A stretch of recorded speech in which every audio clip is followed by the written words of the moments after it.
लोकसभा से पास होने के बाद वक्फ बिल को आज राज्यसभा में पेश कर दिया गया, जहां पर इस बिल को लेकर चर्चा चल रही है। हालांकि इस बीच तमाम ऐसी पार्टियां हैं जो इस बिल का विरोध कर रही हैं। स्टालिन की पार्टी ने तो यहां तक कह दिया कि वे इस बिल के खिलाफ उनकी पार्टी सुप्रीम कोर्ट का दरवाजा खटखटाएगी। हालांकि इस बीच एक और बड़ा बयान आया है सीएम योगी का। सीएम योगी ने कहा कि इस बिल के जरिए कहीं ना कहीं ज़मीनों पर कब्जा किया जा रहा था, लेकिन इस बिल के आने से जो गरीब मुसलमान हैं उनको फ़ायदा मिलने वाला है। और इसी मुद्दे पर चर्चा के लिए इस वक्त मैं लखनऊ में हूँ। तमाम लोग इस वक्त मेरे साथ जुड़े हुए हैं, सीधे उनके पास चलते हैं। देखा जाए तो लोकसभा से ये बिल पास हो गया है, जिसके बाद राज्यसभा में इस बिल को पेश किया गया है, लेकिन तमाम ऐसी पार्टियां हैं जो बोल रही हैं कि मुसलमानों की ज़मीनों पर कब्जा करने के लिए इस बिल को लाया गया है। आप क्या सोचते हैं? देखिए, जिन्होंने कब्ज़ा कर रखा है उनके लिए ये आफत है। ये बिल जो है वो तुष्टीकरण की नहीं है। ये बिल जो है वो विकसित भारत के लिए लाया गया है। अभी तक जिन लोगों ने इन ज़मीनों पर यानी वक्फ माफिया के तौर पे काम करते थे, वही इसका विरोध कर रहे हैं। अलल औलाद और अलल खैर दो चीज़ें होती हैं वक्फ में। अगर हम अलल औलाद की बात करेंगे तो जो वसीयत करता है उसका हक़ होता है। ज़ाहिर सी बात है, अलल खैर में अगर ये ज़मीन सरकार की है तो आप कैसे इसको अलल खैर कर सकते हैं? तो अगर इस चीज़ की वेरीफाई कर रही सरकार तो हमें नहीं लगता इससे किसी का नुकसान है। अच्छा, गरीब मुसलमानों का इसमें सबसे ज़्यादा फ़ायदा, जो बड़े मठाधीश हैं जिन्होंने कब्ज़ा कर रखा है उनके लिए आफत है। गरीब मुसलमानों की भलाई के लिए बिल है, ताकि कॉलेजेस बने, हॉस्पिटल्स बने, रोज़गार के अवसर प्रदान हो, उनको अच्छी शिक्षा मिल सके। जो BMW से, रेंज रोवर से, फॉर्चूनर से घूमते हैं, उन्हें गरीब मुसलमान की झोपड़ी नहीं दिखाई दे रही थी। 70 सालों तक उन्होंने गुमराह करने की बात की। जब से मोदी सरकार आई, जब 2014 से और इधर, तब से उसने विकसित भारत का एक संकल्प लिया और इस वक्फ बोर्ड को विकसित करने का काम किया है। अब अगर उसकी वेरीफाई हो रही है और गरीब मुसलमानों का भला हो रहा है तो इनके पेटों में क्यों दर्द है? दर्द इसलिए हो रहा है क्योंकि इन्होंने ज़मीनों पर कब्जा कर रखा है, जो सरकार छुड़वाएगी। मैं तो भारत सरकार से अपील करता हूँ कि इस बिल पास होने के बाद सबसे ज़्यादा उन माफियाओं पर शिकंजा कसे जिन्होंने वक्फ के नाम पे प्रॉपर्टी को लूट रखा है। उन पर FIR भी दर्ज करे और उनको जेल भेजने का काम करे। देखा जाए तो यूपी वो राज्य है जहां पर पूरे देश में सबसे ज़्यादा वक्फ की ज़मीनें हैं, यानी कि संपत्तियां हैं। और अगर हम 2014 से लेकर 24 तक की बात करें तो सबसे ज़्यादा वक्फ की संपत्तियों में इजाफा हुआ है। हालांकि सरकार ये बोल रही है कि इस बिल के आने से कहीं ना कहीं जो आधी आबादी है, यानी कि जो मुस्लिम महिलाएँ हैं, उनको फ़ायदा होगा, बोर्ड में उनकी भागीदारी बढ़ेगी। नहीं, दुरुस्त है। जो 70 सालों में नहीं हो पाया वो अब हो रहा है। ज़ाहिर सी बात है, जिन लड़कियों को, जिन माँ बहनों को घर तक कैद कर रखा, आज मोदी सरकार उनको आगे बढ़ा रही है। भाई, अगर वो वक्फ बोर्ड में आ रहे तो हिस्सेदार बन रहे हैं तो उसमें बुराई क्या है? जो चीज़ आपको नापसंद है, तो ये जो हमारे कौम के ठेकेदार हैं, इन्होंने सिर्फ गुमराह किया है। अगर महिलाओं की और माँ बहनों की अगर भागीदारी वक्फ बोर्ड में बढ़ेगी तो जाहिर सी बात है विकसित भारत का सपना पूरा होगा। जो तमाम पार्टियां हैं, चाहे हम सपा की बात करें, कांग्रेस की बात, कांग्रेस तो यहाँ तक बोल रही है कि इस बिल के ज़रिए मुसलमानों का ज़मीन छीन सरकार अडानी अंबानी को वो ज़मीनें दे देगी, इसलिए इस बिल को लाया जा रहा है। ऐसा कुछ नहीं है। और आज जो कुछ भी हो रहा है उससे मुस्लिम समाज भी बहुत खुश है। जैसा कि भी देखा, हमारे बगल में भाईजान ने इतना अच्छा वक्तव्य दिया वक्फ बोर्ड को लेकर आपके सामने। और रही बात समाजवादी पार्टी की, तो अखिलेश यादव जी यादवों के बहुत बड़े ठेकेदार हैं। उन्होंने आज तक श्री कृष्ण जन्मभूमि के लिए कुछ नहीं बोला और वक्फ बोर्ड की खिलाफत करते। क्या नाम है आपका और कहाँ से हैं? मैं तो इस लखनऊ से हूँ, संतोष कुमार पाल मेरा नाम है। जैसे वक्फ बिल जो सरकार लेकर आई है, इस बिल को लेकर क्या सोचते हैं? आपको लगता है कि इस बिल के आने से, जैसा कि सरकार बोल रही है, गरीब मुसलमानों को फ़ायदा होगा, बोर्ड में महिलाओं की भागीदारी बढ़ेगी? निश्चित ही इससे फ़ायदा होने वाला से भाईजान ने भी कहा कि हमारे जो गरीब मुस्लिम भाई, इनके लिए वक्फ बोर्ड बना हुआ है, जिनको वास्तव में उसकी आवश्यकता है, जिसको उसका लाभ मिलना चाहिए, उन लोगों को आज तक उसका लाभ नहीं मिला हुआ है। जो ऊपरी तबके के लोग बैठे हुए हैं, जैसे ओवैसी जैसे लोग, बहुत सारे लोग ऐसे बैठे को उसका पूरा लगातार माला माल होते जा रहे हैं। वो जो उसे गरीब बेवा महिलाओं को मिलना चाहिए, जो गरीब बच्चे शिक्षा का जिसमें बना कि अस्पताल बने, और उसका जो जिसके लिए बना उसके हित के लिए उसका एक भी फायदा आज तक कितने मुसलमान भाइयों का भला नहीं हो पाया। 1200 करोड़ आना चाहिए, 200 करोड़ के आसपास ही उसका वो आ पा रहा है, लाभांश उसका आना चाहिए, तो सब में मिल नहीं पा रहा है। भाई, नीचे के भाइयों में मुसलमान भाई बहुत सारे गरीब, उसमें भी 300 समथिंग जातियाँ हैं, उन तक सब तक वो लाभ नहीं पहुँच पा रहा है। इसलिए लाभ वो सब तक पहुँचे। सरकार एक बहुत अच्छी रणनीति के साथ कार्य कर रही है। किसी के साथ अनहीच ना हो। हमारा देश संविधान से चलता है, संवैधानिक तरीके से ही चलना चाहिए। अगर हम बाबा साहब के सपनों को साकार करना चाहते हैं तो संविधान वहाँ भी लागू होता है। ये नहीं कि आप जो कहेंगे जहाँ हाथ रख दे वो ज़मीन आपकी हो जाए। हमारे हिंदू भाई कितने पीड़ित थे, कितने परेशान हैं, किसी की ज़मीन ऐसे गांव के गांव बहुत ज़्यादा वक्त बोर्ड ने अनधिकृत तरीके से कब्जा कर रखा है। आपकी जानकारी में भी कि इस तरीके से जो हो रहा है बहुत अच्छा नहीं। तो आज जो नियम बन रहा है, कानून बनना चाहिए, कानून के दायरे में सबको आना चाहिए। हमारे मुस्लिम भाई भी वो भी भारत में रहते हैं। हम लोग सेक्युलर की बात करते तो विपक्षी पार्टियों के पेट में दर्द इसलिए हो रहा है कि उनका वोट खिसकता दिख रहा है।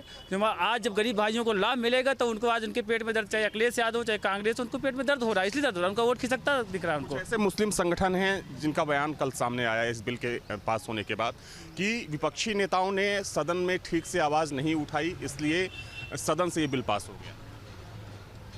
विपक्षी नेताओं ने जो भी, कौन नहीं बोला, ओवैसी को बोलने को मौका मिला, इमरान मसूद ने बोला, इकरा हसन ने बोला।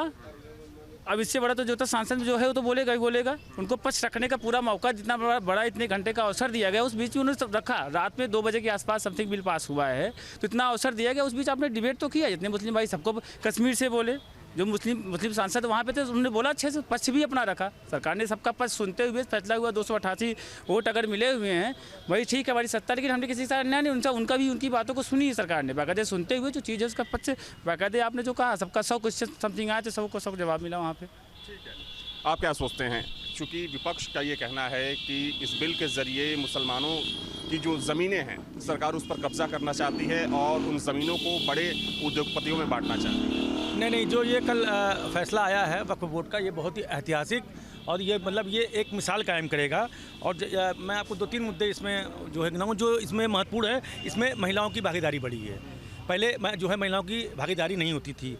दूसरी चीज़, किसी वक्फ ट्रिब्यूनल बोर्ड का फैसला आखिरी माना जाता था, लेकिन अब उस फैसले को हम हाई कोर्ट में भी, अन्य कोर्ट में भी चुनौती दे सकते हैं। तो इसमें 2-3 मुद्दे हैं। एक मुद्दा और है, जैसे किसी ज़मीन पर मस्जिद हो या उसका उपयोग इस्लामिक कार्यों के लिए होता था, वो ऑटोमेटिक वक्फ की संपत्ति हो जाती थी। लेकिन अब जब तक आप किसी ने प्रॉपर्टी दान ना की हो तब तक उसको जो है आखिरी नहीं माना जाएगा। जी, ये जो है महत्वपूर्ण चीज़ है। बाकी हमारे बड़े भाई हैं, ये बाकी। आप क्या कहेंगे जो बिल भारत सरकार लेकर आई है? इस बिल को लेकर तमाम चर्चाएं हो रही है। स्टालिन ने यहाँ तक कहा है कि वो इस बिल के खिलाफ उनकी पार्टी सुप्रीम कोर्ट का दरवाजा खटखटाएगी। क्या आपको भी लगता है कि वाकई में मुसलमानों की ज़मीनों पर सरकार कब्जा करने के लिए बिल लेकर आई? वास्तव में पहली बार तो चीज़ें कुछ सुधर रही हैं और हर अच्छे काम का विरोध होता है।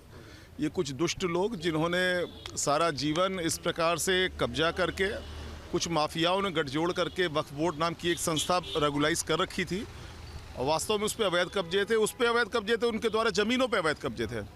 कम से कम पीड़ित को न्याय मिल पाएगा। ये कि जहाँ तक उंगली जा रही है ज़मीन हमारी, किसी भी ज़मीन को बोल देना और उसके बाद दूसरी जो पक्ष है वो बताए कि हमारी पेपर है कि नहीं है, ये तो एकदम नाजायज़ और इससे निकृष्ट कुछ नहीं हो सकता।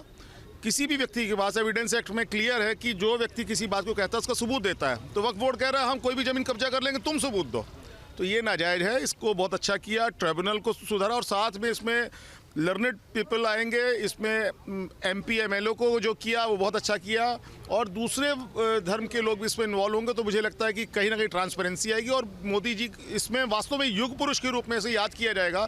ये मुसलमानों के लिए बहुत बड़ा एक तोहफा मैं कहूँ, क्योंकि मैं माइनॉरिटी कमीशन का मेंबर रहा हूँ तो मुझे पता है ये वास्तव में जो गरीब मुस्लिम हैं उनके लिए एक बहुत बड़ा तोहफा है। जिस प्रकार से 3 तलाक का काम किया, जिस प्रकार से 370 को हटाने का काम किया, आज ये बहुत बड़ा एक मोदी जी को मैं I don't have word to praise him, मेरा कोई शब्द नहीं है। वास्तव में एक बहुत अच्छा काम किया है और देश की भलाई के लिए काम किया। विपक्ष जिस तरीके से विरोध कर रहा है, आपको क्या लगता है कि विरोध के पीछे की मंशा क्या है? देखिए, स्टालिन का कहना सुप्रीम कोर्ट जाए तो अवश्य जाए। उनको लगता हो कि अगर किसी धारा में कोई चीज़ गलत है या कम ज़्यादा करनी है, सुप्रीम कोर्ट का काम है, उसका निर्वचन करे, उसका इंटरप्रिटेशन करे। हम तो ये कह ही रहे थे और जो JPC बना वो भी ये कह रहा था कि आपने सुझाव दीजिए क्या इसमें ऐड कराना है, क्या माइनस कराना है। सारी चीज़ें करने का प्रक्रिया दी है। अब तो ये विधवा विलाप कर रहे हैं, इनके पास कोई जनाधार नहीं बचा है। और आप देखिएगा, जो लोग कहते थे कि भाजपा को मुस्लिम वोट नहीं पड़ता, इस बार मुस्लिम वोट भी भरपूर में ले जा रहा है। क्या नाम है आपका? हमारा नाम गोलू कश्यप। बिल लोकसभा से पास हो चुका है, वक्फ बिल। अब राज्यसभा में इसको पेश किया गया है, लेकिन वहाँ पर भी जो विपक्षी पार्टियां हैं इसका भारी विरोध कर रही हैं। आप क्या सोचते हैं कि ये बिल क्या मुसलमानों के हक में है या फिर जो विपक्ष बोल रहा है वो सच? देखिए, विपक्ष का जब से सत्ता से ये बाहर जनता ने इनको नकारा है, जब से इनको हर एक चीज़ विरोधी लग रहा है। सत्ता पक्ष का जो भी काम अच्छा सरकार करती चली जा रही है, लेकिन वो काम उनको गलत लग रहा है। तो इनकी मानसिकता इस तरीके की है, इस तरीके की सोच हो गई है कि इनको कोई भी काम ये सत्ता पक्ष का अच्छा लग ही नहीं रहा है, क्योंकि हमेशा से गलत काम करते चले आए अपनी सत्ता में। तो इनको अच्छा काम के बारे में इनको पता ही नहीं कि अच्छा काम क्या होता है।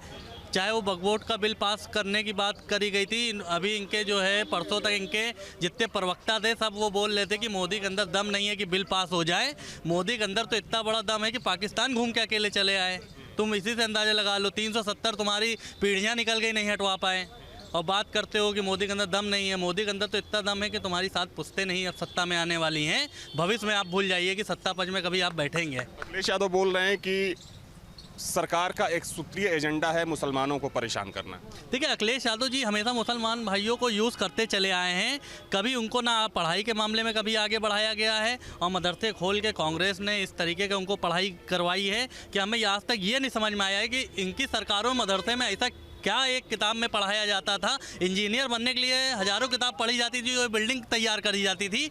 आज मुझे ये नहीं समझ में आया मदरसे में ऐसी कौन सी एक किताब पढ़ाई जाती थी जो बम ब्लास्ट करके पूरी बिल्डिंग ही ख़त्म कर दी जाती थी। तो इन लोग को सिर्फ यही आतंकवादी, ये सब की मानसिकता वाले लोग हैं, इससे कोई फ़र्क नहीं पड़ने वाला है। और समाज वाली पार्टी का तो नारा ही यही रहा है, समाज वाली पार्टी का नारा है खाली प्लाट हमारा है। तो जैसे खुद की सोच रखने वाले लोग हैं, इसीलिए वक्फ बोर्ड को सपोर्ट करने वाले लोग हैं, ये सब बिल्कुल हट जाएगा। पूरी तरीके से जनता खुशहाल है, और जो पढ़े लिखे मुसलमान भाई हैं वो भारतीय जनता पार्टी के साथ में है और सहयोग में है। और आपके सामने ऐसे भी असरार भाई ने सपोर्ट किया है। ये सब पढ़े लिखे लोग हैं, इसी तरीके के मानसिकता वाले लोग जो भारतीय जनता पार्टी को जानते हैं कि पूरी अच्छे तरीके से यहाँ सही काम होता चला जा रहा है। 70 साल की सरकार में कभी अच्छा काम नहीं हुआ सिवाय विरोध करने के जनता। ठीक है, क्या नाम है आपका? सर्वेश पांडे। सर्वेश जी, वक्त बिल को लेकर आपने सुना कि लोकसभा से पास हो चुका है, राज्यसभा में उसको पेश किया गया है, लेकिन विपक्ष इसका भारी विरोध कर रहा है। आप क्या सोचते हैं इस पूरे मसले का? देखिए भैया, जितनी भी अभी तक सरकार द्वारा कानून बना है, विपक्ष का काम है विरोध करना। अगर आज योगी जी, मोदी जी कुछ अच्छा कानून और ले आए तो उनका काम है वो विरोध करना, वो विरोध करेंगे। लेकिन आम जनमानस जो है, जो मुस्लिम समाज है, आप देख रहे हैं गली गली पे वो लोग, उनको लग रहा है कि आज वो असल में आज़ादी पाए हैं, तो उनका विरोध है, विपक्ष का विरोध है, विरोध करेंगे ही। लेकिन जो आम जनमानस है, जो मुस्लिम समाज है, इसका स्वागत कर रहा है। जगह जगह वो फूल बरसा रहे हैं। माननीय प्रधानमंत्री जी, माननीय गृह मंत्री जी को वो इस काम के लिए हर जगह मस्जिद में जाकर पूजा कर रहे हैं कि ऐसा होना चाहिए, तो हो रहा है। उनका काम है, विरोध करेंगे। एक आखिरी सवाल आपसे है कि विपक्ष जो है बिल का भारी विरोध कर रहा है, हालांकि लोकसभा से बिल पास हो चुका है, राज्यसभा में भी उम्मीद है कि वहाँ से बिल पास हो जाएगा। आप क्या सोचते हैं? मैं तो ये देख रहा हूँ कि प्रधानमंत्री देश का इतना अहम बिल है, ये क्या चल रहा है देश में। आप हिंदू मुस्लिम कराने का सारा खेला कर रहे हो। कल आपने लोकसभा में पास करा लिया, वहाँ पे आपका बहुमत था, आपका आंकड़ा था। आज देखते हैं राज्यसभा में, और कितना आप मुसलमानों के पक्ष में बोलते हो। ये तो हमने देखा प्रयागराज में भी, जब दुकानें नहीं लगने दी गई, कितना आप मुसलमानों का विरोध करते हो, ये भी हमने देखा है। 1 मिनट बीच में मत बोलिए, आप हमारा मुकम्मल होने दीजिए। बोलो। हर हर महादेव, हर हर महादेव, हर हर महादेव, जय संविधान, जय संविधान, जय संविधान। प्रयागराज में दुकानें नहीं लगा दिए, हमारे पास स्क्रीन शॉट है। हम लोग चाय पी रहे थे, पानी पी रहे थे, बहुत सारे जगह, मैं पूरा वहाँ 45 दिन रहा हूँ, बहुत सारी जगह मुसलमान वहाँ पर चाय की दुकान रखे थे, पानी दुकान रखे थे। हमारे साथ पूरा स्क्रीन शॉट है। मैं जहाँ जहाँ दुकान पर चाय पिया हूँ, 45 दिन रहा हूँ, प्रयागराज का निवासी हूँ। प्रयागराज का निवासी हूँ, जैसे कह रहे हैं दुकान नहीं लगाने दिया। कोई हमारे योगी जी का ऑफिसर वहाँ पर ट्रीटमेंट हो, या कोई उनका ऑफिसर आया हो कि दुकान नहीं लगाने दिया। लोग अफवाह जैसे कहते हैं कि कौआ कान लेकर गया, कौआ को लोग दौड़ा लेते हैं, कान अपना नहीं देखते, उसी प्रकार ये बात कर रहे हैं। मैं प्रयागराज का मूल निवासी हूँ। मैं भैया सुनिए, मैं प्रयागराज के मूल निवासी हूँ। 45 दिन महाकुंभ में रहा हूँ और डेली स्नान किया हूँ। आप बताइए, मैं बहुत सारे स्क्रीनशॉट आपको दिखा रहा हूँ, जो मैं दुकान पर चाय लिया, पानी पिया हूँ। ऐसे क्या होता है कि कौआ को लोग दौड़ा लेते हैं, कान देखते नहीं, वही इनका हाथ है की कमी है। तो देखिए, लोकसभा से ये बिल पास हो चुका है, चूंकि राज्यसभा में इसको पेश किया गया है, और इस बात की पूरी उम्मीद है कि राज्यसभा से भी इस बिल को सरकार पास करा लेगी। लेकिन सबसे बड़ा सवाल यह है कि इस बिल को लेकर पूरे देश में बवाल मचा हुआ है। ना सिर्फ विपक्ष बल्कि तमाम ऐसी संस्थाएं हैं जो इस बिल का विरोध कर रही हैं। स्टालिन ने यहां तक कहा कि वे और उनकी पार्टी इस बिल के खिलाफ सुप्रीम कोर्ट का दरवाजा खटखटाने जा रही है।